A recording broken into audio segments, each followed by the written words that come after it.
I'm not so sure.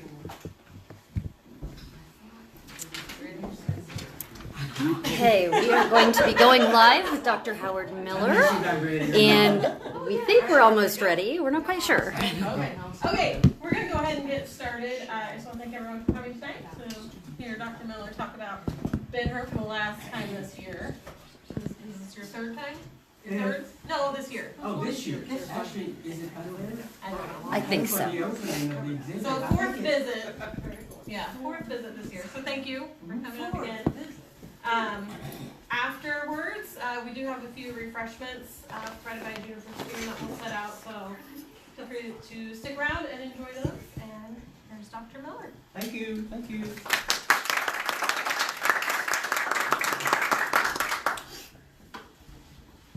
Thank you, folks.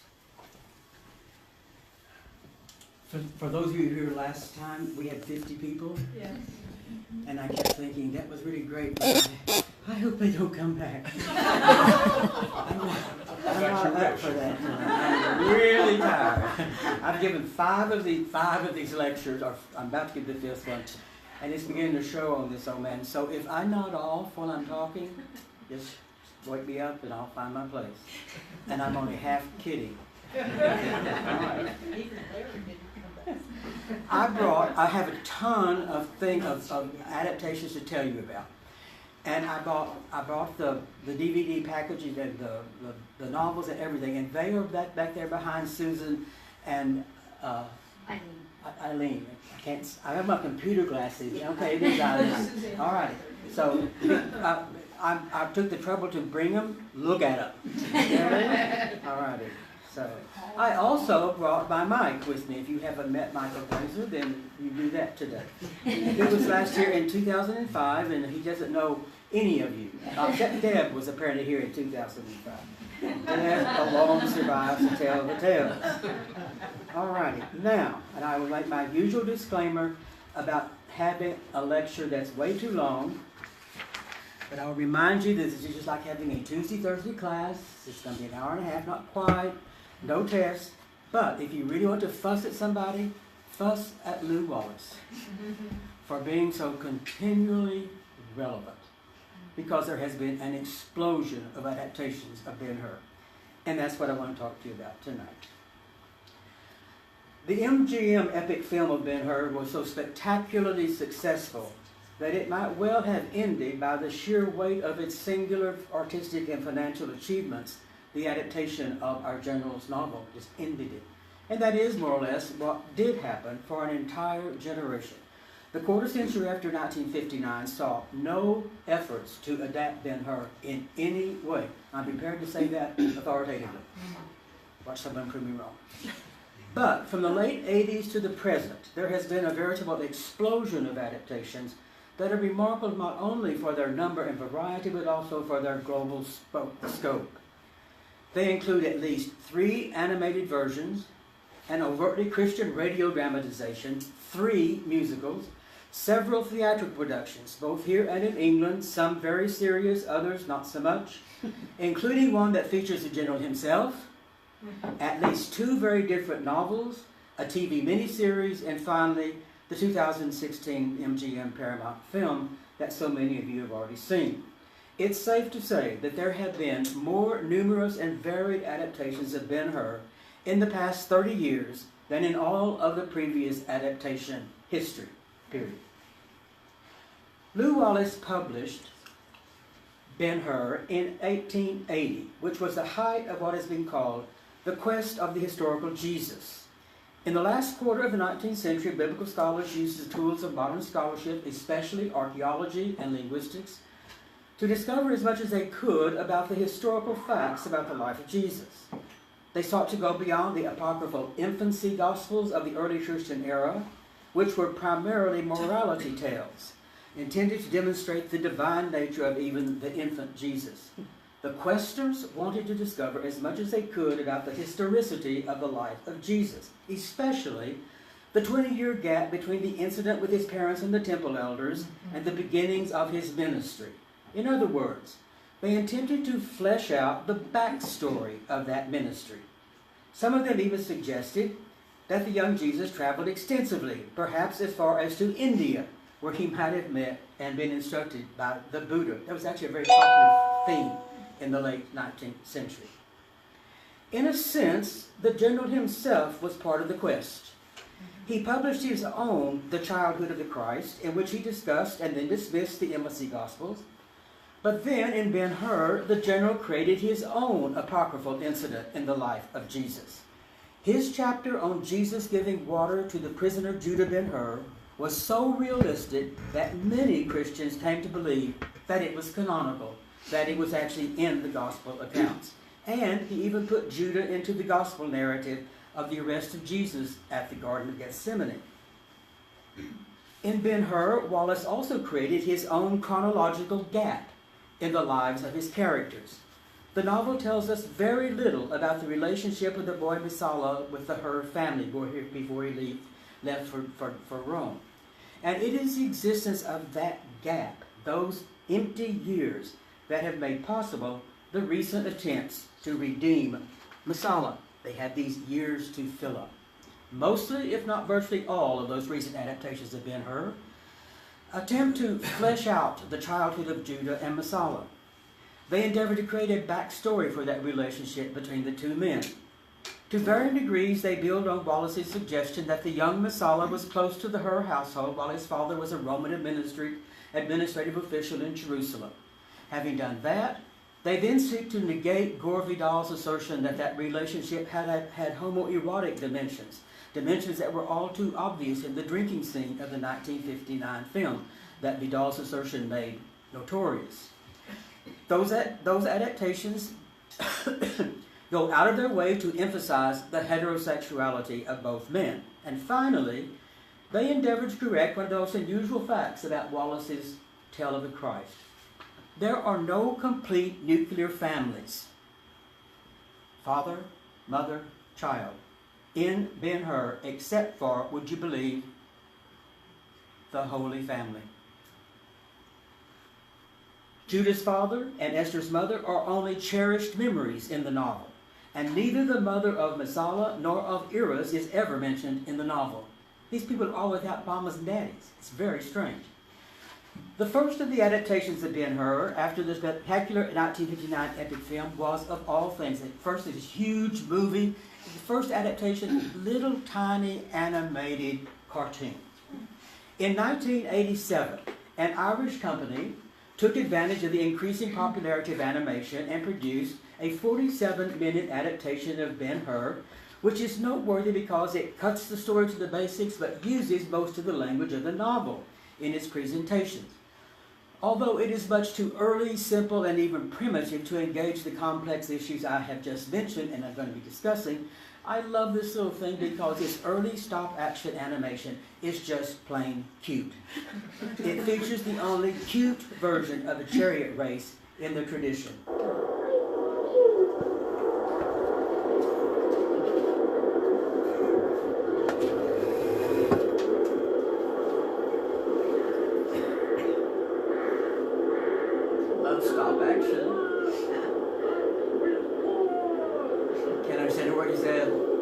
Probably up arrows.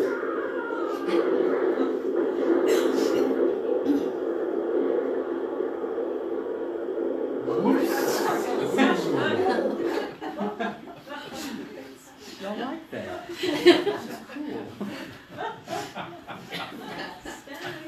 In 1990, a conservative Christian counterculture was beginning to cohere and make its presence known in American popular culture as the religious right gained power in the Republican Party. The next adaptation of Ben-Hur was also an animated feature and was closely connected to the Christian market. A company in suburban Dallas, of all places, that was closely connected to the conservative Christian counterculture in 1990 collaborated with Christian technicians in Manila and Singapore to produce Ben-Hur, A Race to Glory. Although it was only 30 minutes long, this Christian interpretation for the first time put together the basic components of the recent drive to redeem Messala in its adaptations of Ben-Hur. It begins with two boys racing chariots. Judah saves Messala's life after an accident. Messala proclaims that the boys are almost brothers. Then Messala goes away to Rome, becomes arrogant and brutal, that is to say, becomes Roman, comes back, is defeated by Judah in an adult chariot race. But in this adaptation, then Messala sees Jesus heal the lepers. And here is what happens next. I love the animated tears of repentance. Just Your God has come to help you. Messala. He's released you from the awful suffering I've caused all of you. I beg his forgiveness and yours. I'm sure God forgives you, Messala. And we do too, friend.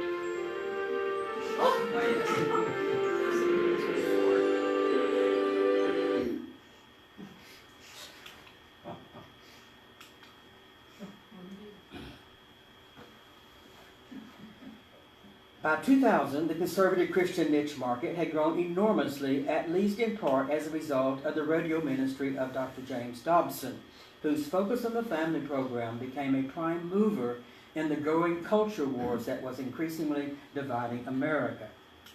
In 2000, the focus on the family radio theater produced a very professional radio dramatization of Ben-Hur that featured quite respectable acting and production values. But this production makes absolutely no effort to redeem Messala. Both Messala and Iris conspire against Judah more openly than in any other adaptation. It features Romans who are just and reasonable in contrast to the moral monster that Messala became in Rome. As in the novel, Messala is crippled in the race and has to be cared for by an ambitious and querulous Iris, who cares only about her appearance and finally getting to Rome. Near the end of the dramatization, Judah confronts the pair of conspirators. Iris looks out for herself, and Messala is utterly unrepentant. No time. Iris, send him in. It's radio. Move with the times. Go back. No time. Iris, send him in. Who is that? Messala. You are alive? Judah. Listen. Lost your Galilean army. All Jerusalem soon found out the size of the purse you gave them. Does your hand stretch from beyond the grave to make ashes of my every hope? Oh dear. Lost an army but found your mother and sister. A leper is an ugly thing to be, isn't it? Now you pay. I can take credit for buying off those Galilean bumpkins, but not for the leprosy.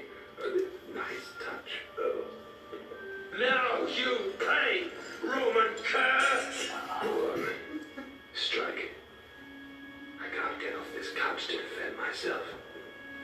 That chariot race has killed me.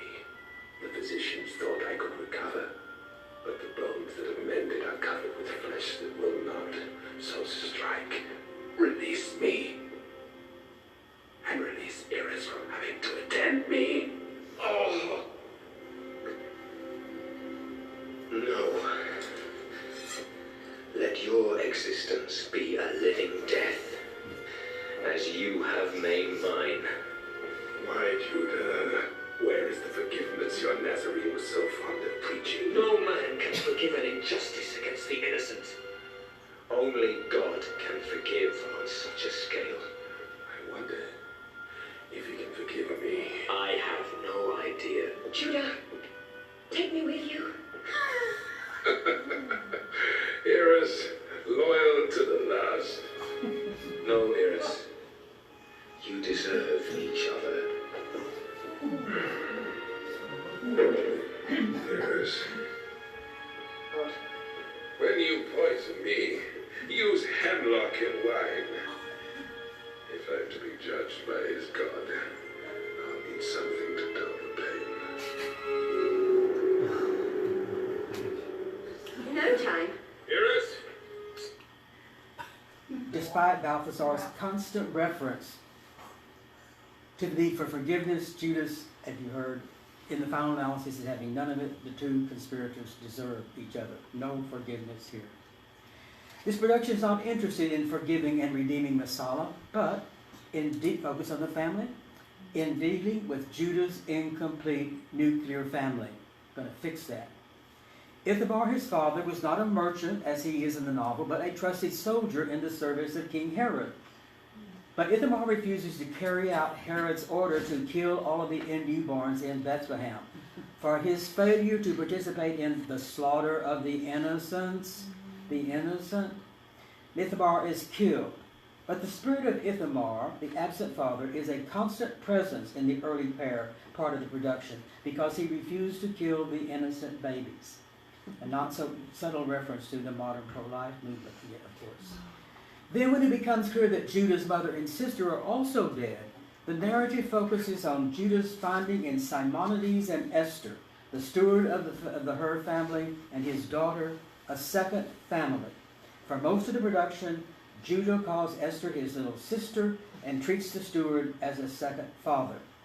Family put back together. In 2003, an equally explicit Christian animated feature appeared in which Charlton Heston both narrated and was the voice of Judah. He was probably 78. Judah was, of course, 17. Heston was back then an icon of the religious right and was showing the effects of the Alzheimer's disease that finally killed him. The film was a product of the Christian film company Good Times Entertainment, strange name, and was directed by Heston's son, Fraser. This is my favorite picture of Fraser Heston. He was baby Moses in Ten Commandments, and there he is tweaking the nose of Cecil B. DeMille. The senior Heston introduces Wallace's novel as a tale of faith, love, forgiveness, and redemption. In this adaptation, the two boys are very close, engage in a foot race, not a chariot race, in which Messala cheats in order to win. Again, Messala returns to Jerusalem much changed and lashes out ruthlessly at the Hur family after the accident involving the tile. And in the novel, he is crippled but not killed in the great chariot race. And for reasons that are never quite clear, actually, he finally decides to beg Judah's forgiveness. Watch now and see how Messala repents and is redeemed. Balthasar has just told Judah that the legions he raised to assist the Messiah had been bought off by the priest. Pay particular attention to the way Judah responds physically to his now repentant former friend. Take, eat. This is my body. Told you it was Christian.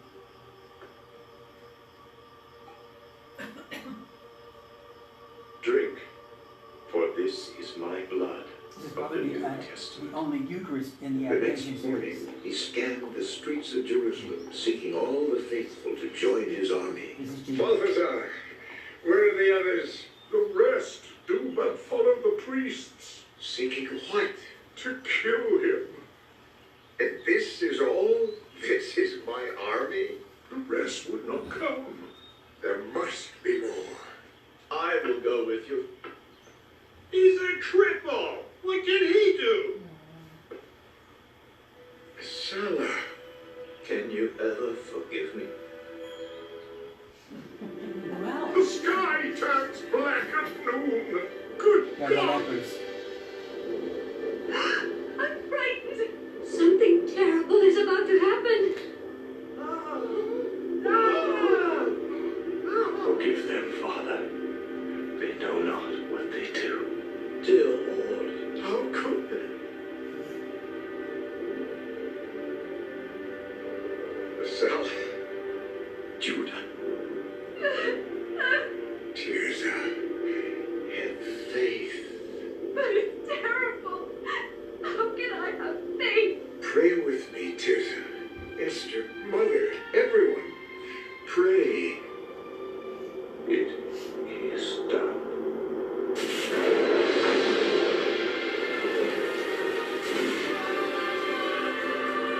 No, Esther, don't look up. Keep praying. Keep praying. Judah, look. What is it? Is it a miracle? Oh,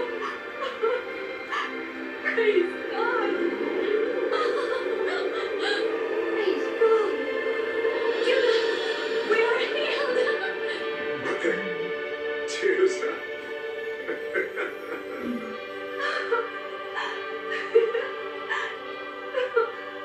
Praise be to God. At almost exactly the same time that Charlton Heston adopted Ben-Hur for an evangelical Christian community in the United States, two British directors, Carl Hill and Thomas Morris, who are associated with London's Battery Art Centre, got that mixed up, presented an adaptation that was intended to have great fun with the spectacular action scenes of Ben-Hur and had no interest at all in redeeming Messala. The play is set in an Edwardian townhouse in 1902. The Toffs from upstairs have had a wonderful Christmas lunch and have just trooped off to the Drury Lane Theatre to see a matinee production of The Touring Claw and Erlinger Ben-Hur. And the downstairs servants are not at all happy about having been left behind to clean up. They decide, with the help of a copy of the novel that has been conveniently left behind, to do their own production of Ben-Hur. There is almost no attempt at character development, and Messala here is an even more wooden character than he is in the novel. He is simply a stock bad Roman, who is in contrast to Quintus Ares' good Roman. And that is pretty much as far as it goes. But their improvised performance of the galley scene and the chariot race was apparently hilarious. They pantomized the galley scene, and when the boat sinks, performs a very impressive underwater ballet. For the chariot race, 4 of the male servants used dining room chairs, and the axles from a couple of prams, and whinny and neigh for all they are worth to the chariot race. The Battersea production was the first one to more or less play with Ben-Hur for the sheer fun of it. The production is only the first of what will become a veritable tradition of British adaptations of Ben-Hur in the early 21st century, many of which reflected the peculiarly British love of post-Monty Python, frenetic and ribald humor. Listen, something that in the adaptation history of Ben-Hur was something completely different. Get it? Get it? You know that you are dating yourselves. Bad. Like the Battersea production, the next 2 major adaptations of Ben-Hur were not the works of American. In 2006, the Franco-Iranian actor turned impresario Robert Hossein filled the Stade de France, France's largest stadium, for 5 sellout nights with a gigantic adaptation of Ben-Hur that included a sea battle in which the pirates were Amazon-like female warriors dressed as a Roman knight, a live chariot race with 7 chariots and their drivers that featured Messala being dragged around the arena by his horses, and a gladiatorial combat in which the men attempted to disrobe their opponents. I do not make these things up.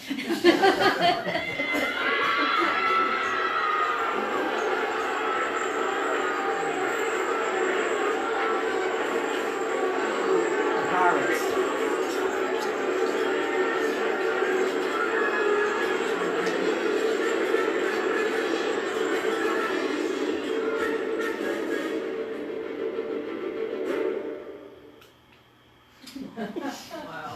Wow, indeed. The black, of course, is Messala.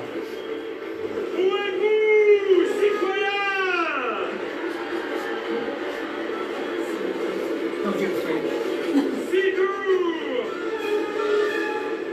we go.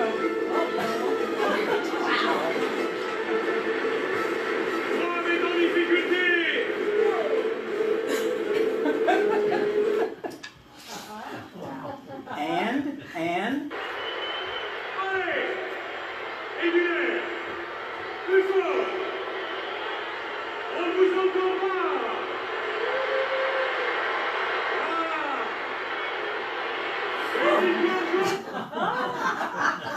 don't mess with me. The show, you'll excuse me for a minute.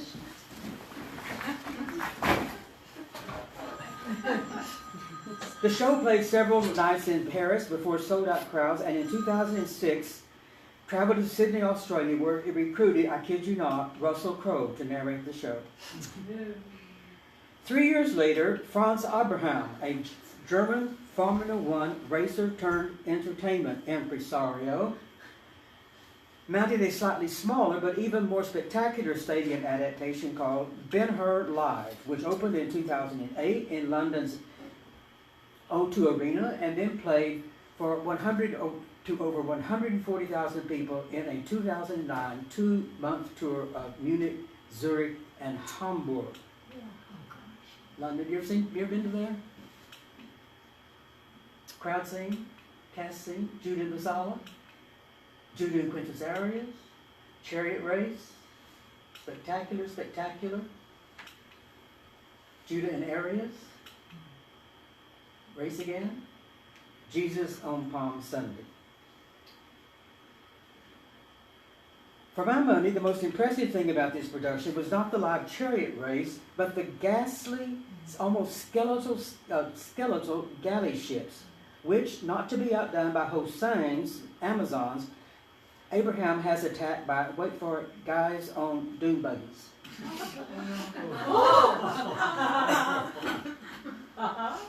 Told you. Hussein and Abraham are quite serious conservative Roman Catholics, a religious persuasion that the two French impresarios share, of course, with our own Mel Gibson. In fact, I suspect that Hussein and Abraham were encouraged to try their hand at adapting the General's Tale of the Christ, in part because of the success in the first decade of the 21st century of the sword and sandals movies like Gladiator, as well as the TV series Rome, and of course Mel Gibson's enormously successful and equally controversial film, The Passion of the Christ. A huge arena show doesn't allow much in the way of character development, of course, and the characters in these shows were as wooden as they were in the novel and too often in the Claw and Erlanger stage version. Consequently, there was no question of the issues that engage us here, repentance, forgiveness, and redemption in these stadium extravaganzas. But those issues were central to most of the adaptations of Ben-Hur that followed the two arena shows. In October of 2010, the Theatre Royal Bath presented a community theatrical production of the novel. You may recall that the General allowed local theatrical groups to dramatize Ben-Hur in the 1880s, that he even assisted with at least one local production in Crawfordsville himself. When I lectured here 2 years ago on Ben-Hur in the Indiana bicentennial year, I discussed this production in Bath and allowed as how I thought that Wallace would wholeheartedly approve of this communal effort, because that's exactly what it was. The director of the play used no professionals and cast it entirely from 180 citizens of Bath, and here they all are, a cast of hundreds, who also created the sets and costumes and played any number of roles in the production. The publicity for the play proclaimed proudly, "The people of Bath present Ben-Hur."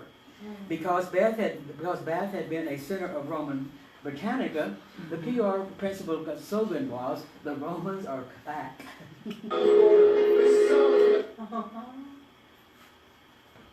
Like the Battersea production adaptation of Ben-Hur in 2003, the Bath production devised very ingenious ways of creating the sea battle and chariot race. The latter was particularly inventive, and here is the finale, if I can get it back, of the chariot race.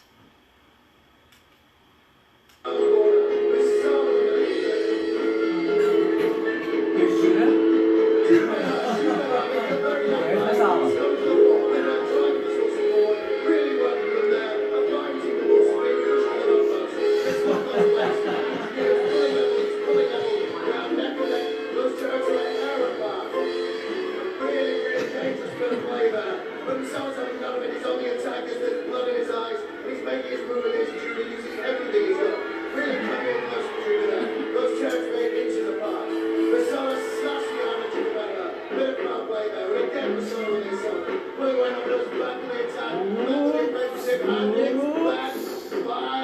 It backfires. He's out. He's out. This is horrific. He's out and he's down. It's almost down to the ground. He's in the ground. He's not a stick. He's open. It's almost open. He's down to the dirt. With no others on this. Judas cruising to the finish line. Cruising to the finish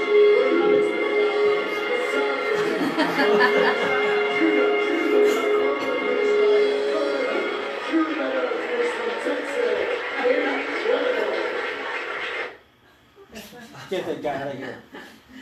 But those action set pieces are not the principal focus of this adaptation. From the beginning, the emphasis is on the relationship between Messala and the Hur family. Once again, he is all but a member of the family as the play begins. He is especially close to Tirzah, who fears that she will find other girls in Rome. Messala assures her that he won't. Judah saves his friend, this time from drowning. But when Messala returns from Rome, he is a real jerk, especially as portrayed by a slightly overweight and balding citizen of Bath here. After the accident, Messala murders in cold blood several females and wreaks havoc on his once beloved family. And the people of Bath put an interesting twist on the general's plot. There's no Simonides, and Balthasar is not a magi, but a philosopher who worries that the ethical teachings of Jesus will be turned into a religion that believers will use as a weapon against unbelievers. Esther is a friend of Tirzah, and the sheik is now, would you believe, a woman. She is a wealthy horsewoman named Luna, and she has a willful, ambitious, and self-absorbed daughter called Isra. Not Iris, but Isra. The people of Bath have resurrected Wallace's complex female character, and this greedy and selfish woman dominates the second half of the play. But ironically, Isra, like Iris, is torn between Judah and Messala, but is clearly much more like the dark Roman than pure Judah. That fact becomes central at a crucial moment in the plot. As in the novel, the Roman is not killed, but crippled in the chariot race. Messala hears that Jesus can cure the sick and disabled, and comes to Judah to ask for his forgiveness and for more information about the Nazarene. We're going to watch a short clip in which Messala meets with Judah. But you need to know that just before this scene, Isra, whom you will see for a second here, has been berating her mother for not cooperating with the Romans so they can both get to Rome finally. That ambition is what draws Isra to Messala in the novel, and her raw ambition and willfulness just before Messala's conversion with Judah, conversation with Judah, has the effect of making Messala seem more sympathetic, slightly more sympathetic. This is perhaps the first time that we see an adaptation make Messala look better by contrasting him to someone, usually, but here, as here, not always, another Roman, who is a whole lot worse than Messala. Remember that. But note Judah's very interesting response to Messala's plea for forgiveness. Messala, yes. Messala. Messala no more. He told me there's a man, a prophet, that can cure the cripple. Is that so, Judah? Did you see him? Did you talk to him? Do you think he might cure me? Some people say you have to repent first. Repent of your evil doings. Is that what you have to do, Judah? Is that what you did, Judah? No. You have never done anything wrong. To have a life like yours is a blessed life, Judah. To be loved. Jealous. They're still alive. They're still alive. Yes, they live. To ransom your mother. I placed them in dungeons at the bottom of the tower and sealed them in. They were fed by another prisoner through a tiny window. Where are they now? There's more. They are lepers, Judah. Tell me where they are. They are at the leper colony next to Golgotha. Judah, you saved my life once before. Be my friend again. They say this man forgives us everything. Can you forgive me, Judah Ben-Hur? Judah! Judah! I will pray for you. And that's it. Complicated. In the same year that the Romans returned to Bath, the first full-length cinematic adaptation of Ben-Hur since the 1959 epic appeared. Well, to be precise, it was a TV miniseries that was at more than 3 hours long, longer than most recent films. It was basically an American venture, but was financed by an international group of investors and featured an international cast. And the 2010 Ben-Hur had an immediate and direct connection to the 1959 Ben-Hur. The main driving force behind it was David Weiler, a movie producer financier, and marketeer, who was the son of William Wyler, the director of that 1959 epic. As perhaps befits a project associated with the son of a great director of intimate chamber films, the 2010 Ben-Hur focuses not on the action set pieces of Wallace's story, but on the interactions of Messala and the Hur family. The film spends 10 full minutes establishing that in that relationship, Messala was treated as a member of the family and was well and truly loved by all.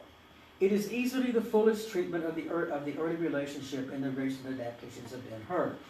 Once again, the movie begins with Messala being injured and saved by Judah. But this Messala is not an orphan.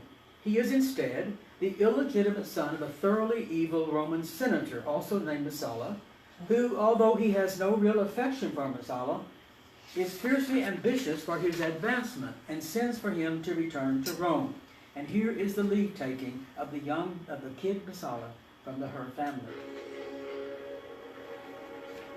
Come with me. Would that I could. Where you're going is the centre of the world, Messala.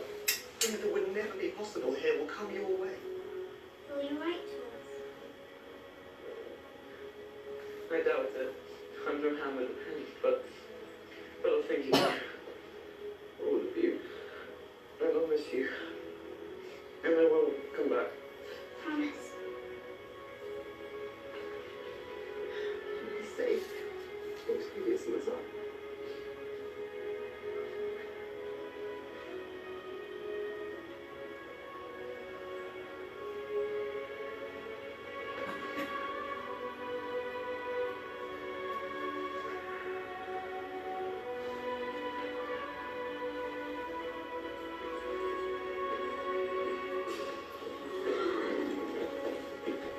We'll race again. God willing. And when Messala returns to Jerusalem as a man, in furtherance of his father's ambition for him, he gives every appearance of having become his father's true son, and is much changed. He is boastful and arrogant, but he is also a torn man. While he wants to please his father, he also dearly wants to resume his life as a beloved part of the Hur family. The senator, Agrippa Messala, is the first of many truly wicked characters in the film whose primary purpose, I think, is to make Messala look good by comparison. There is the Emperor Tiberius, almost as malevolent as the real historical monster. In Jerusalem, there is a young man named David, a pathologically angry young man who serves as Judah's foreman in Jerusalem, but is also a zealot who has loudly and publicly sworn death to all Romans. And finally, there is a truly despicable Pontius Pilate, who is disconcertingly here played by Hugh Bonneville, Lord Grantham of Downton Abbey, and who hates Messala because he hates his father, the senator. This is actually very hard to watch because of the Grantham thing. There are two good Romans in the 2010 Ben-Hur. One is, of course, Quintus Arrius, who in this movie is more fully developed than in any other adaptation, even the 1959 movie. This good Roman loves his adopted son, Judah, as much as Messala's adopted father does not love him. And this adaptation creates a new Roman character who plays a central role in the series. Athene is a courtesan, a prostitute who belongs to the senator. The elder Messala routinely calls Athene a whore and treats her like dirt, but it is clear from the beginning that this whore has the proverbial heart of gold. Athene is perhaps the most moral and ethical character in the film. She has nothing but contempt for her master, and she falls deeply in love with Judah Ben-Hur. And more important for our talk tonight, she also sees the difference between the senior and the junior Messala, and can see the good in the younger Roman. So Messala must not be too bad after all. In the course of the movie, the woman beds both Judah and Messala. Yes, it's true, Judah loses his virginity before marriage in this adaptation. That, I can guarantee you, is a first in the adaptation history, and so much for the problem about the two young men being gay. And also that the narcissistic Pilate loathes Messala also redounds to the young Roman's credit. To be loved by him is all good. Another way to make Messala look not so bad, is to make Judah seem not so pure and noble. In several of the adaptations of Ben-Hur, different characters criticize Judah, in effect, for being a prig, for being so upright and noble, which they clearly get tired of. In this adaptation, Tirzah berates Judah for being so reasonable and even-handed because he will not recognize that his employee, the zealot David, is evil and a real threat to the family and its security with the Romans. Judah returns to Jerusalem as Sextus Arius, keeps his true identity hidden, and is determined to have his revenge against Messala. To that end, he cleverly manipulates the Roman officials in the city, particularly Pilate. This Judah is a schemer who is also in control of everything and everyone and enjoys it. With a sly, mischievous smile on his face, he plays with his unaware enemies. In the race, he is determined to have every advantage and is rather like Lew Wallace's Judah in that regard. Athene tells Judah that they both have been forced to live by their wits and that they are, to that extent, more alike than he realizes. And Judah lies to Messala. When the Roman demands that Judah inform on any possible troublemakers, Judah refuses to tell him about his own foreman and instead gives his old friend his solemn word that he knows no dissidents. Messala knows Judah well enough to see that he is lying. And by lying to the Roman, Judah becomes more compromised, less pure. If Athene is the most complicatedly moral and ethical character in the 2010 miniseries, Messala is arguably the most believably human, and dare I say, even sympathetic. From our first glimpse of him as a boy, Messala is desperately unhappy in his own family and wants above all else to be a member of the Hur family. And he takes hope and meaning from his ancestral gods, to whom he prays regularly. When he returns from Rome, held in contempt by both his father and military superiors, Messala is damaged, weak, and lost. But his saving grace and the source of his humanity is that he knows it. Overwhelmed by his new responsibilities, he tries to adapt what he perceives as an appropriately Roman stance of arrogance and authority. But his first encounter with his adopted family does not go well. Messala pleads with Judah to cooperate with him and the Romans, and he stalks off excuse me, when his old friend refuses. But the Roman returns to Judah immediately, pathetically apologetic. Here is that apology and Judah's response. Listen carefully, this is hard to understand. Forgive me. Forgive me. You know, half my performance is to convince myself.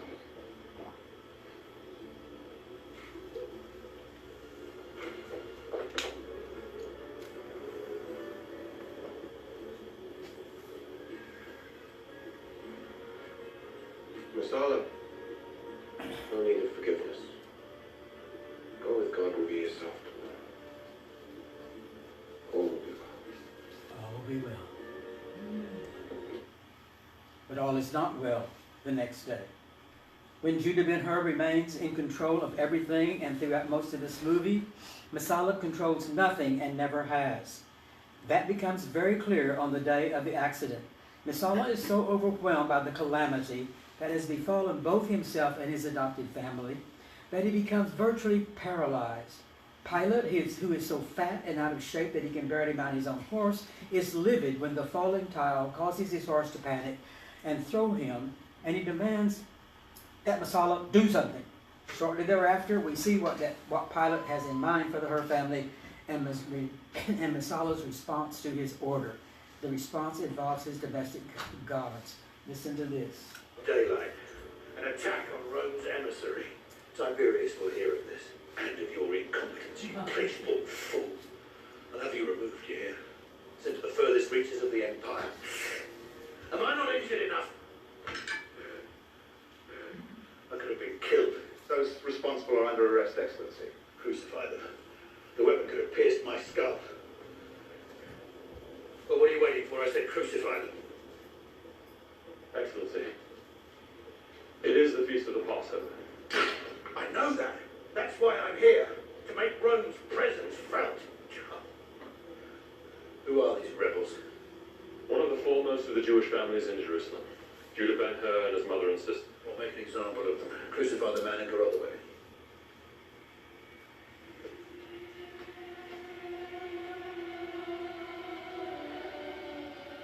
Do you hear me?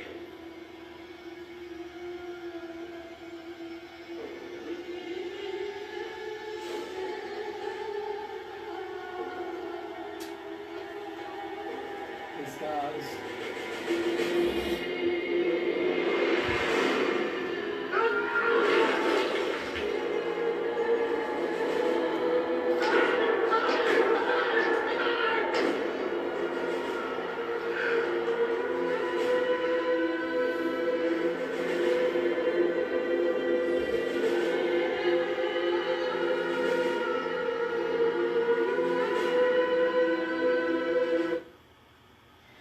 Messala is mortally wounded in the chariot race and tells the theme that he must see Judah to ask his forgiveness for all that he has done to Ben-Hur and his family.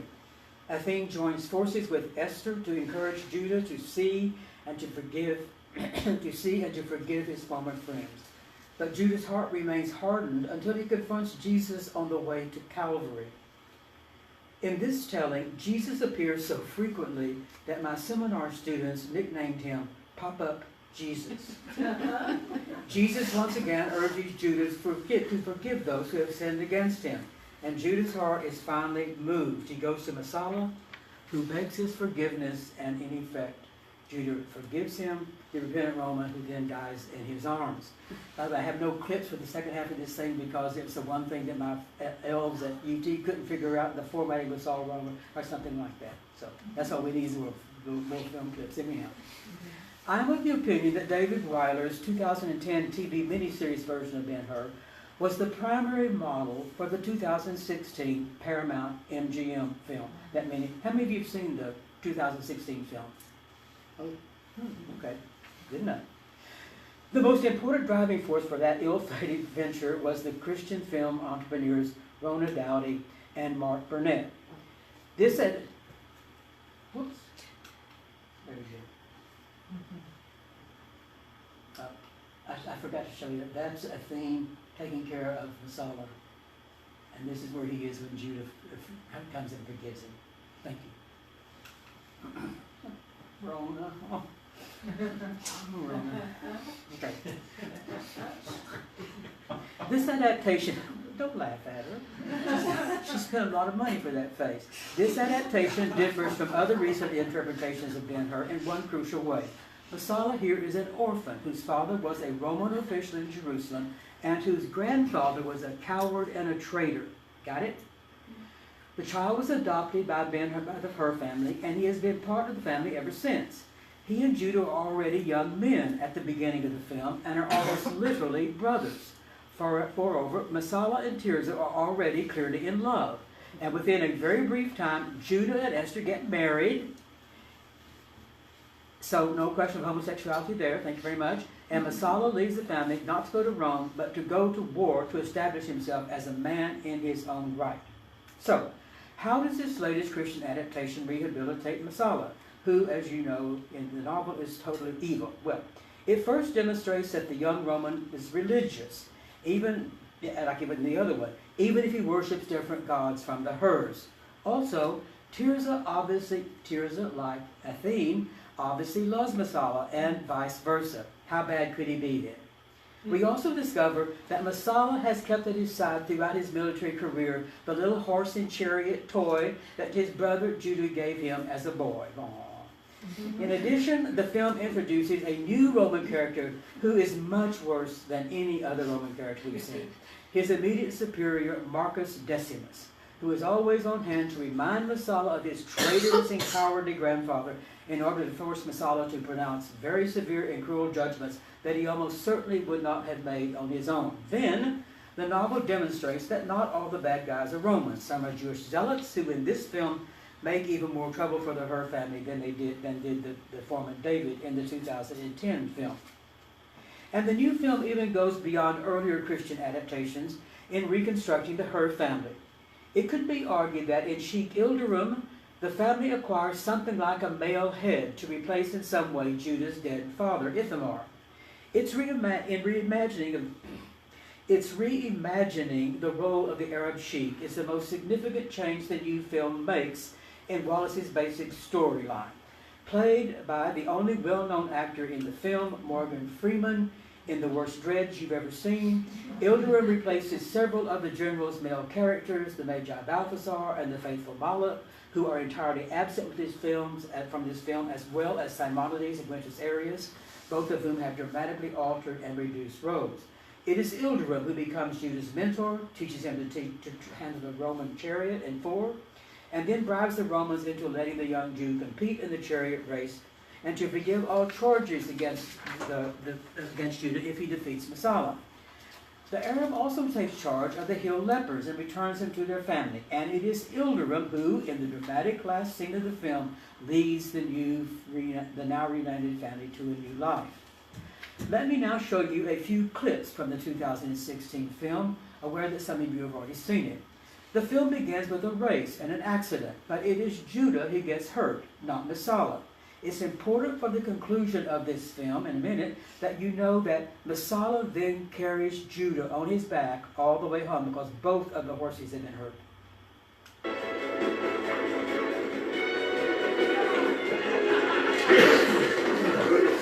Great stunt work. Great stunt work. Judah!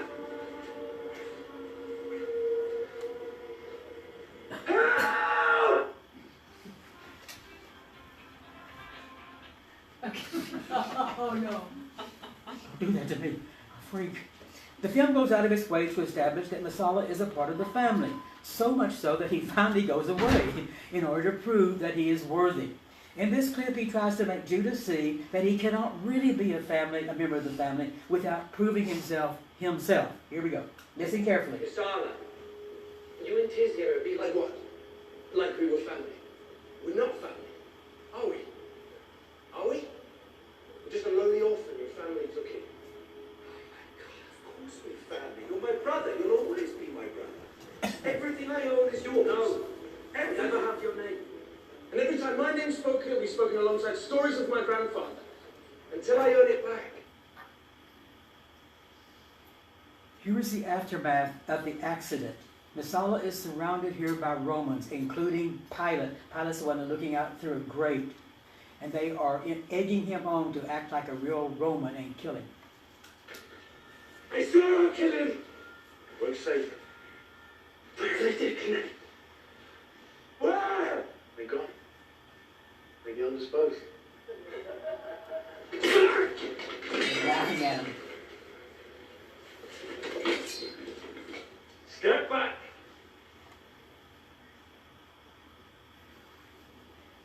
Pilate. Kill them. Where's that on that face I'm begging you? I begged you. I asked you brother to brother to help me. And you chose to traitor over me. And they betrayed you. Rome's calling for blood. I have to give them some. Look at me, please. I would never do this to you. Yeah. You killed them both. Whatever happens now, you did this.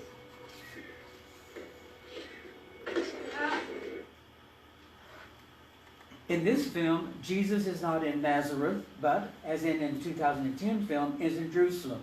But this is no rather absurd pop-up Jesus, but is a very eloquent force who reappears throughout the film, saying very wise things. Here is his giving water to Judah, not in Nazareth, but in Jerusalem.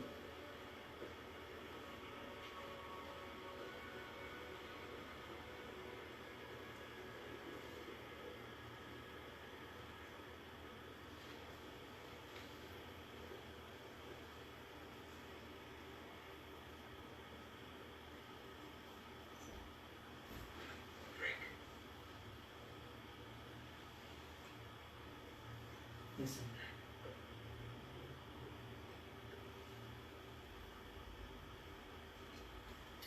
This is Esther.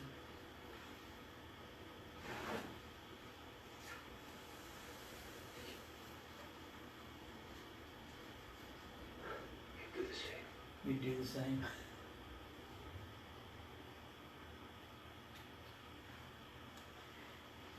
Messala does not connect, Judah does not connect at all with the vile Quintus Arrius in this adaptation. And after the galley fight and wreck, Judah washes up on the shore near the camp of Sheikh Yildirim. I show you the next scene not only because it shows how Judah enters the Sheikh's world, but because it's possibly the most surreal scene in the adaptation history.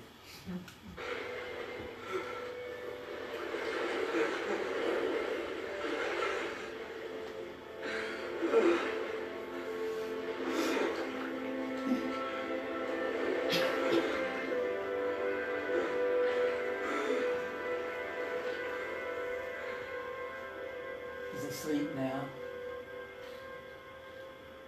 Hope you can see the stars.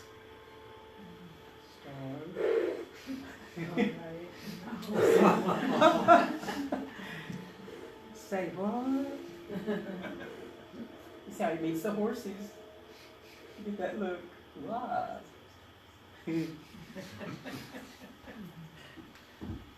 The Sheikh becomes central to everything that happens after this. But this Sheikh Yildirim is not a feel-good, like Jack Hawkins or anyone else. He is a hard and stern, but finally truly human being. Here, Morgan Freeman tries to persuade Judah to drive his horses against Messala. You know me. 5 years in the gut of a slave ship. I know what motivates it. 5 years of pain after 20 of privilege, and now you think you know something about suffering. Your situation is not unique, Judah. Neither are you. My son spoke up for liberation. He was branded a rebel, dragged through the streets, his throat slit like a hog. I traveled my all Romans must die phase, same as you. All Romans won't die.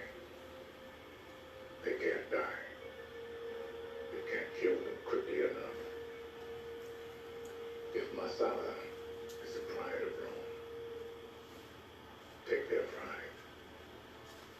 Beat him in their circus. Give them a shame they will understand.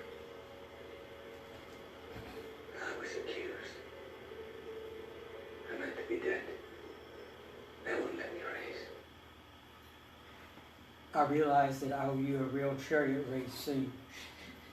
Here is the rather amazing conclusion to the race in this film, complete with all the excitement that CGI can provide. And here Messala becomes a truly cruel Roman. The conclusion of this scene is preposterous and could be only done through computers.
Larry loves that scene. Let's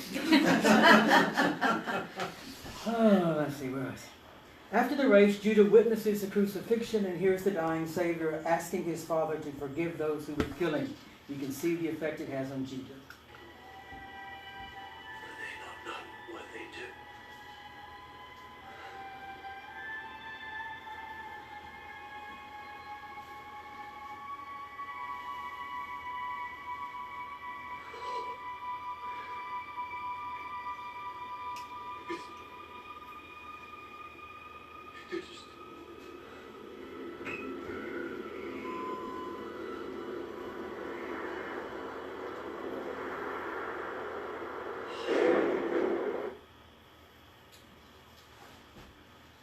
Here then is the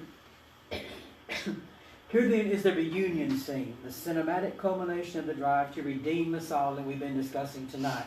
Messala is still furious. He's being killed almost. And Judah faces him down and reminds him of how Messala carried him when he was hurt. As long as I live, I'll claw at you. And if I die, I'll drag you beneath the ground beside me. With the last of me, I'll choke the life from you. I'll make myself whole again, I swear. And when I do, I'll kill you. You did this to me! You did this!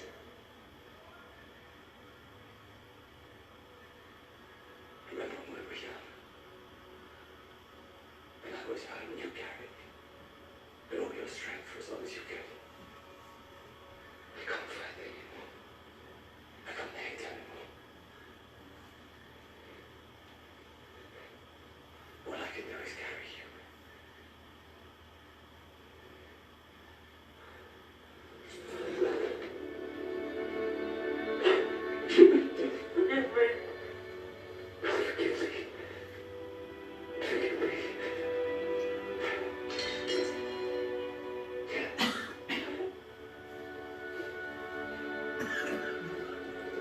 Miracles that day.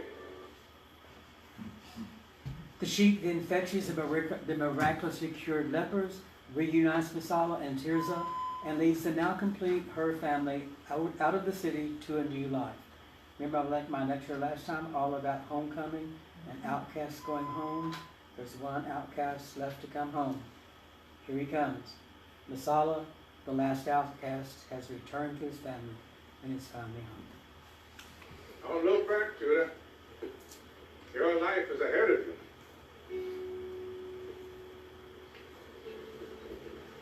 You ready, brother?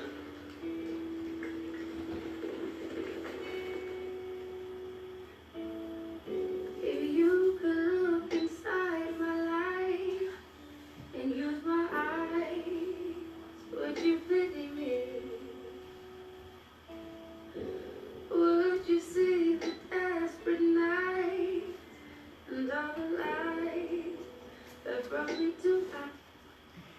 In 2016, Carol Wallace, the great-granddaughter of the journal who visited here, prepared an updated version of Ben-Hur to accompany the premiere of this film.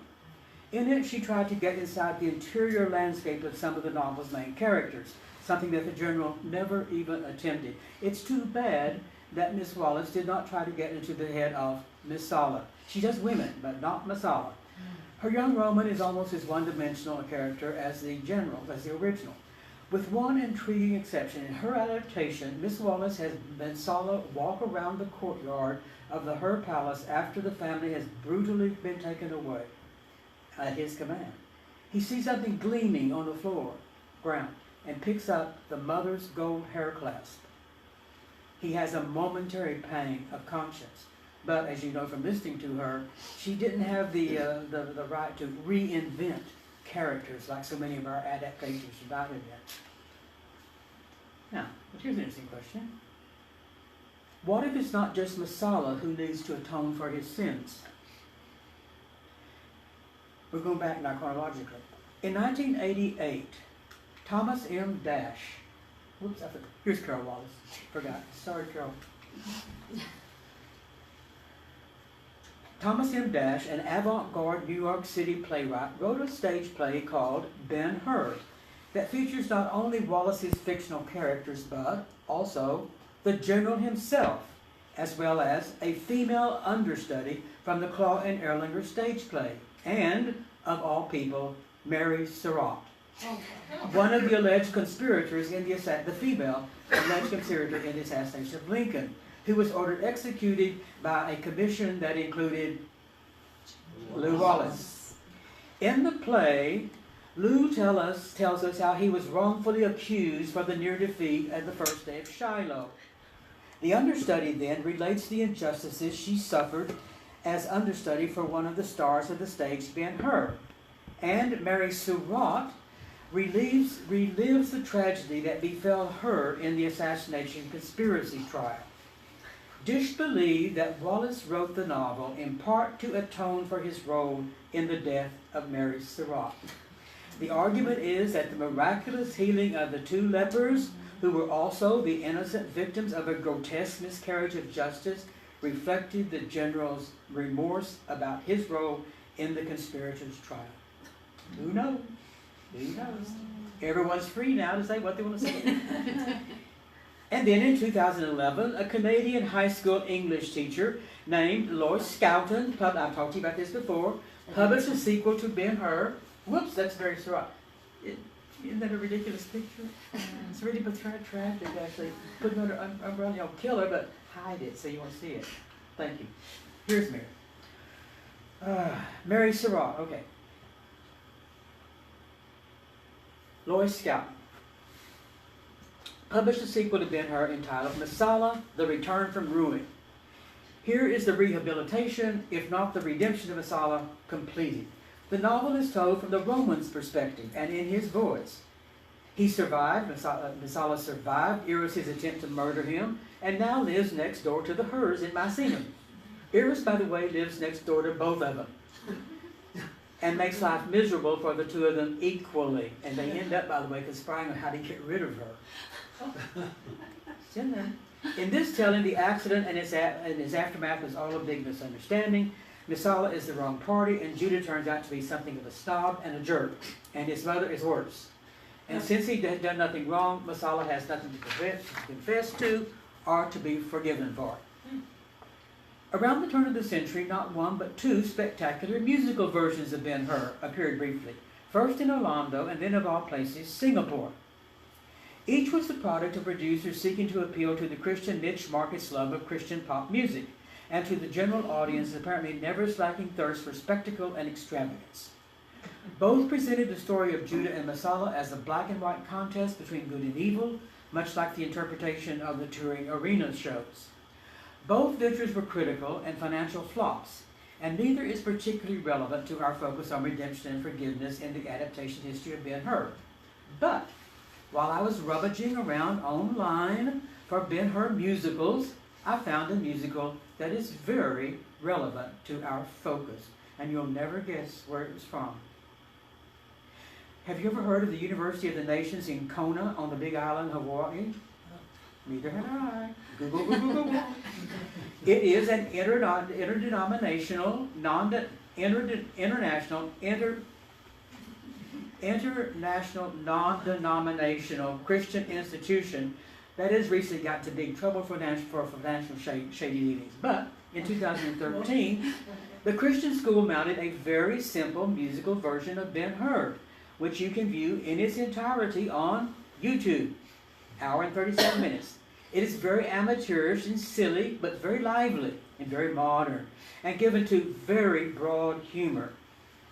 Both Judah and Messala are very male, and this is really interesting, they deal with the whole problem about being about homosexuality by making a joke about it. And this kind of becomes a trope. Messala tells Judah at their reunion that he has a proposal for him. Judah responds he's much too young for marriage. The competition between the men becomes very heated, and Judah finally stabs and kills Messala, kills him, as they struggle near the end of the chariot race.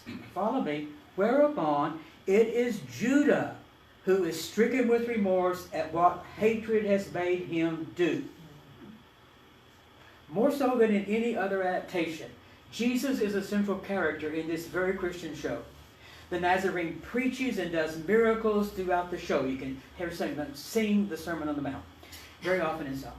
After the chariot race, a remorseful Judah witnesses the rather gruesome on-stage crucifixion of Jesus, and launches into Judah witnesses Jesus' crucifixion, whereupon Judah launches into the longest solo of the show, an extended repentance of his sinful pride, willfulness, and rage. And then the man collapses. This is on Good Friday, right? Darkness descends. Work with me. Time obviously passes. And then, lo and behold, the risen Christ appears to Judah. and tells the young man that they have both been asleep for 2.5 days. Got it? It's Easter. The Son of God then gives Judah water to drink, delivers to him the Great Commission almost verbatim, and finally tells him that, by the way, I have cured your mother and sister of their leprosy. Final reunion curtain. Now, last year, I forgot how long ago it's been, but last year, my first lecture, I lectured on conversion in the novel. Folks, I chose that lecture in part with this lecture in mind, because I knew we were going to convert Messala. I didn't know, though, that we were going to have to convert Judah. Really convert Judah, like an evangelical Christian being converted. Work with me. Follow me. All right. I argued back then that conversion in that book meant simply accepting Jesus as both the Son of God and the Messiah.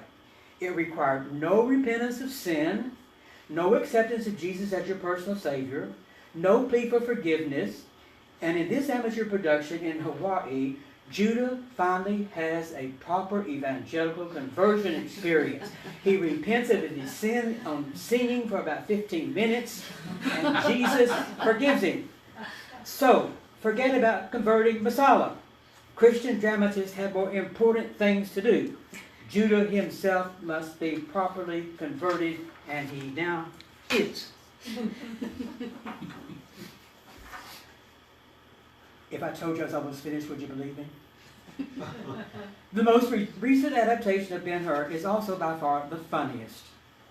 The British playwright Patrick Barlow in 2017 wrote a full-length comic send-up of Wallace's novel and his characters. I mentioned this recently at some point. Here. Like his earlier... oh, no. Here's... forgot this. Nations of the Campus. Okay. Here's Patrick Barlow. Who does he look like?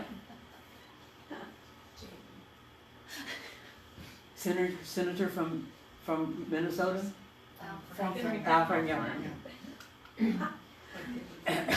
He first made a funny adaptation of 39 Steps. You've read 39 Steps, anybody?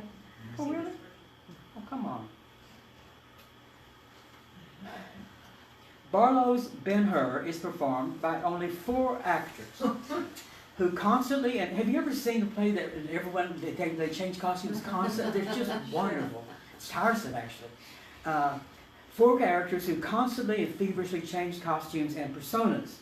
And as the play progresses, if that's the right word for what actually happens, the characters of the actors began to get mixed up with the characters they portray in the play. You know what I'm saying? The resulting hilarity makes a first-class mess of any question about repentance and forgiveness. Who's going to repent and who's going to be forgiven? I could not begin to explain the plot to you. I'm not sure anybody could. Suffice it to say that by the end of the play, work with me, the actor who portrays our hero, Judah, is roundly hated by one and all, and especially by the woman who portrays Esther, and who is actually in love with the character who plays Messala. That actor who plays Messala winds up ad-libbing, because it all just falls apart, as the play stumbles to an end. And making up his own lines, he forgives Judah for being such a jerk. And then to top it off, that same character who just played the supposed villain, Messala, becomes who else but the risen Jesus, who grandly forgives everyone before wobbly ascending to heaven. I don't make this up. I don't have a clip of the play, but here are several pictures that will give you some idea of what's going on. Maybe. Judas in Quintus Arius. Judah in the dorky Roman gold. I love the full. I couldn't find the full one. He has some brown shoes with black socks. Judah, Esther. And here's Messala.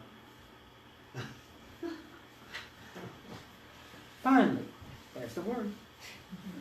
Let me tell you about a novel that is actually not an adaptation of Ben-Hur, but instead focuses on an incident in the adaptation tradition that we have been discussing now for almost 2 years. In 2015, John Wesley Harding, boy, talk about a glamour shot. John Wesley Harding, a journalist who writes primarily about movies, wrote a novel entitled The Ben-Hur Murders inside the 1925 Hollywood Games. It is about a Hollywood stuntman named Grover who participates in the day-long filming of the chariot race in the silent MGM Ben-Hur, when MGM hired all these extras and had everyone come and sit in the stands and yell. Harding is not at all interested in the substance of the general's novels and the themes it develops, or what we're talking about tonight. Instead, he focuses on an issue that has emerged in the adaptation history of the novel. Not about Jim Ben-Hur, but the adaptation history of it. And the issue is the issue of cruelty to animals. In this instance, the cruelty to the horses in the race in the silent Ben-Hur. That race was actually filmed in both Rome and Hollywood. And filming the race gave rise to persistent urban legends that several horses and maybe even a rider were injured or maybe even killed in the process. Harding here goes one step further and tells the story of someone who was not only killed, but murdered in the filming of the race. Now, it's right back there. Don't steal it. The book is actually great fun. You meet all manner of silent film luminaries, including Ramon Navarro and Francis S. Bushman, as well as the producer Irving Thalberg and his future wife, the actress Norma Shera, who became much better acquainted during this day-long filming. Now, why did I bring this up? I would like to suggest that the most important recent developments in the adaptation history of Ben-Hur are a result of two recent developments. First, the Ben-Hur copyright has now fully, well and truly expired. And the novel is in the public domain. It's loose. Ben-Hur is loose and fair game for anyone who wishes to adapt it. Secondly, the rise of indie publishing and of the internet and social media now allow any writer who would like to write about Ben-Hur and its adaptation history and then to promote it to do just that. Patrick Barlow can dramatize Ben-Hur without permission of anyone. And John Wesley Harding can publish his book through Lulu.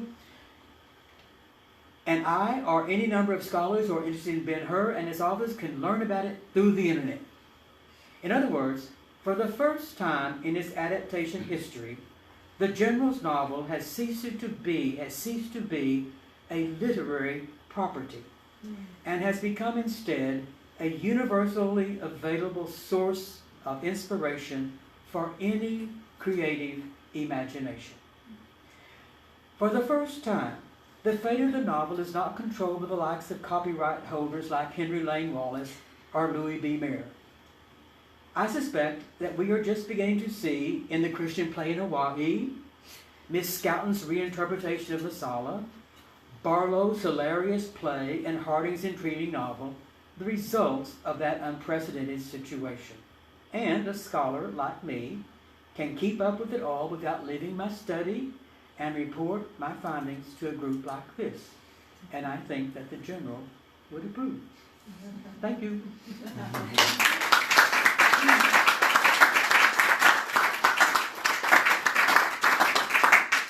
Before I ask about questions, I want to say one other thing. This was when I was working at the hotel this morning. This occurred to me. How many of you know who Anne Rice is? Anne Rice? What do you associate Anne Rice with? Vampire, right? But do you know that from about 2002 to almost at the end of the last decade, Anne Rice gave up the vampires. She is a converted Roman Catholic. She was an atheist, but converted Roman Catholic. And what is she writing? Does anyone know? Books about Jesus. What is it? Books about Jesus. It is. Actually, she first said she's going to do a trilogy. Trilogy, Christ the Lord. And the first, she's done two of them. The first one is called Out of Egypt. She says it's Jesus and his family get to Alexandria. And what she's done here is to write kind of her own infancy gospel. And it's just fascinating. The infancy gospels were all stories about how Jesus was doing bad things, and then his mother would discipline him to do good things, and all kinds of things. Well, Rice has Jesus being very human, little boy, and she tells about the way in which he came to understand that he was maybe not just another little boy. Two things, and the first one is straight from the infancy Gospels. One, many of the Gospels have Jesus sort of begin to understand that he can do strange things, like kill somebody. And actually one of them has someone kill a person. But the one she uses, he kills a little bird. He's like, he make that bird die, and he does. And everyone said, "Oh, what are you doing?" And he felt bad. So guess what he did? He brought him back to life. Ooh. Ooh. But the real killer, so this is how the first book ends, Out of Egypt. It's how it ends. He's lying in the grass, just kind of sunning. And all of a sudden he realizes, the grass is talking to me.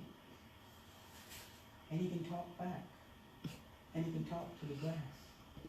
Now, why am I talking to you about this? This happened exactly the time all of this stuff was going on, with filling in the backstory of Judah Ben-Hur and Messala. Anne Rice is doing the same thing with Jesus that these various people are doing with Lew Wallace's story. And I just thought, it's kind of strange, actually. Okay. So, do you have any questions for me? Bless your heart. Wasn't Anne Rice indicted for murdering her husband? Was she involved? I don't think. He's Somebody else. Yeah. I mean, he had a son. Yeah. Yeah, that was There it. was something about her son, but I forgot what it was. There was something tragically behind I think that he was family. involved with drugs or something. Yeah, but like there was a that. death, and She's a fascinating and woman. then she converted Yeah. to Christianity. Uh-huh. I'm not Yeah. suggesting that was a part of it, but it Could have happened been. about that Could have time. been. I gave a talk, a lecture. Well, no, I did not publish something. I forgot. Oh, it was the thing about when we did the centennial thing in 2005, and I wrote about the chariot and the Christ. And Anne Rice read it, and she wrote me a little fanboy. Great stuff. Who knew? Yes. Questions? I have just one general question. Yes, sir. Did World War II and Hitler and the Nazis and all that, did that have any effect on any of the adaptations later? I realize that the film comes out when? The 59. I never thought about that. But there's so I much, do know that there's so much 59 war and so much, I mean, I don't know, it just struck me, maybe that's been on my mind recently, but maybe I'm seeing something into The that. 59 film The Jews. Vietnam film was heavily influenced by Cold War rhetoric, the cooperation between the Jews and the Arabs, opposing the imperialism of Rome and stuff like that. That was the thing that most people talked about. Yeah. I don't know why you don't have any questions. I didn't tell you anything. I mean, I kept discovering things. I thought, this is just ridiculous. I'm here to tell you something. I think I really can say this now. There's not a student of another, Jamie, you're going to find me out again like you did the other time, and I appreciate it. I don't think that any other, no one could stand where I am before another group of people interested in that author of novels and go back as far as I can go back with Ben-Hur and accelerate in terms of adaptations as we come to the present. And not just not just one more production of Pride and Prejudice or something like that, but just really kind of creativity and kind of off the wall.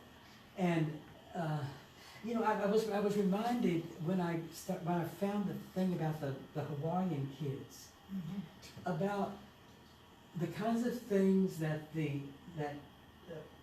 everyone read the novel in the late 19th century, right?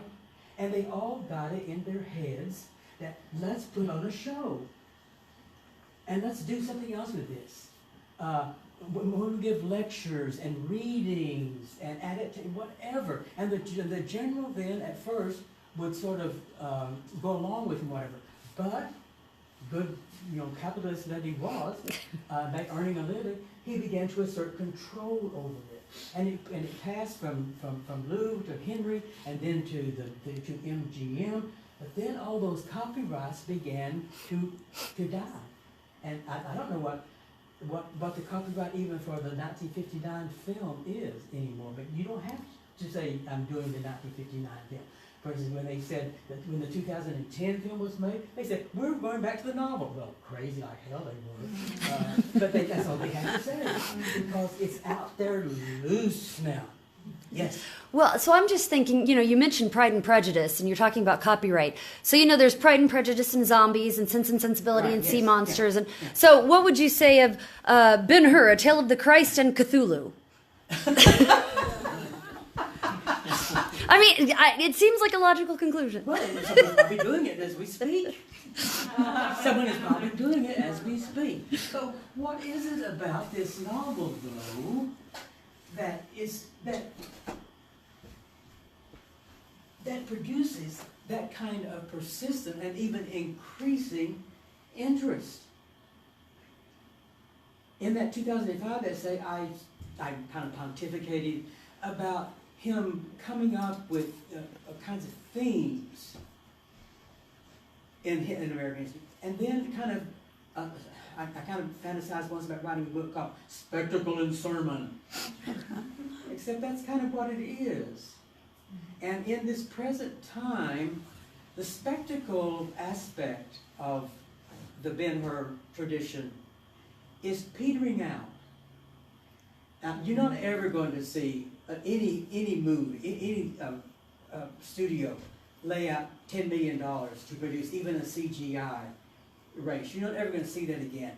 But I'll give you this. You're going to see little theater groups come up with the most charming way to represent the chariot race. I'll tell you what, the other ones, but even more creative can be the way that they represent, and I couldn't get a film of any of this. They represent in the water as Quintus Arrius and Judah go down. And they do these kind of underwater ballets and everything. And the way they kind of do the body language and everything is just magnificent. So the spectacle stuff is now turning into a kind of universally available outlet for creativity. And then the sermon aspect of it goes straight to not just Christian emotions and dimensions, but things like the human condition, doing wrong to someone and repenting of it and being forgiven and not being forgiven and that kind of stuff. So there's a kind of universality to it that's not going away. And truth to tell also, most of the general's characters, with the exception of Eros, boring. But man, you can just make them do whatever you want to them. They're there for, the filling out, fill in the lines. They fill in the years, fill in the lines. So. Well, speaking of which, the final scene in 2016, has anybody written about the homoerotic nature of that last little dash across the sand that sort of undercuts everything that we've just messaged? I mean, since that's been a theme since '59, I mean, I was just struck by that. When they head off together in that final scene that you showed.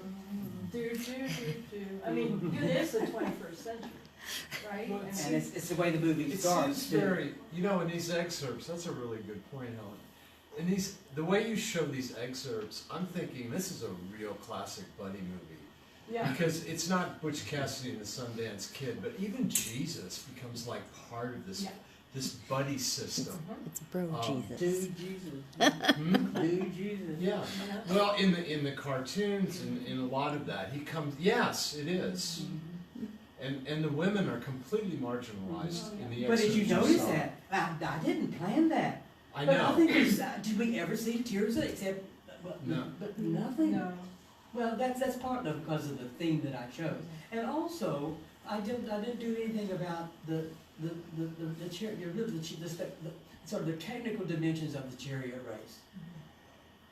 I shall never forget that, not this time, but the time before, but the time before that, with the silent film, I just gave my heart out and whatever, and told all these wonderful things.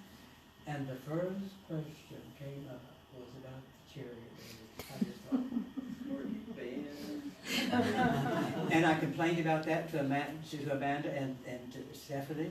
And she said, you should come with us on the tours sometime. Can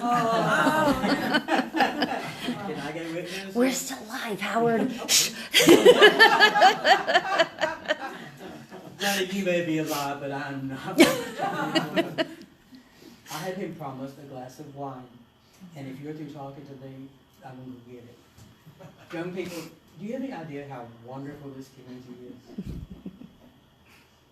Good for you. This has been a great pleasure and one of the real graces in my life. Thank you very much. I'm not going to say